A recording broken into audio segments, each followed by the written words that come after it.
আজকে হচ্ছে একটা ডিসকভার বাইকের হেডলাইট ও হুইল শেড স্ক্র্যাচ পড়ছে, সেটা সমাধান করব। তার আগে হচ্ছে বাইকারের সাথে কিছু কথা বলবো। এই হচ্ছে আমার এক সিনিয়র বড় ভাই, সে হচ্ছে গোপালগঞ্জ থেকে আমার ভিডিও দেখে আসার পথে তার বাইকের কাগজপাতি কমপ্লিট আছে, মাথায় হেলমেট ছিল কিন্তু ড্রাইভিং ছিল না বিধায় সার্জেন্ট তাকে হচ্ছে 5,000 টাকার একটা মামলা দেয়। সে অনেক রিকোয়েস্ট করলেও তার কথাটা রাখে না। এই কথাটা আমি শুনে আমার কাছে অনেকটা খারাপ লাগলো। খারাপ লাগলেই বা কী করবো, আমাদের দেশের আইন হচ্ছে অনেক কঠিন, আর আইন থেকে মানে চোখ ফাঁকি দেওয়ার কোনো উপায় নাই, কেননা আমাদের দেশের আইন খুবই কঠিন। এটাই আমার কাছে ভালো লাগে। তো এখানে হচ্ছে আপনাদের দেখাবো সমস্যাটা। তারপর হচ্ছে আমরা এটা হচ্ছে হেডলাইটটা হচ্ছে রিমুভ করে একেবারে নতুনের মতো করে দেবো।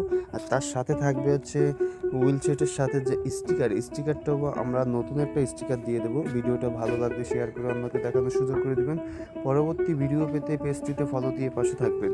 অনেকে অ্যাড্রেসটা জানতে চান। অ্যাড্রেসটা বাগেরহাট জেলা, চিতলমারি থানা, চিতলমারি পল্লী বিদ্যুতের সাথে শান স্টিকার। ফাইনালি আমাদের হেডলাইট রিমুভের কাজটা কমপ্লিট হয়ে যাওয়ার পর হচ্ছে আমরা উইলচেটের স্টিকারটা তুলে নতুন আর একটা স্টিকার দিয়ে ইনস্টল করে দিলাম। দেখতেই পাচ্ছেন কমপ্লিট লুকটা কেমন। সম্পূর্ণ ভিডিওর সাথে থাকার জন্য অসংখ্য ধন্যবাদ।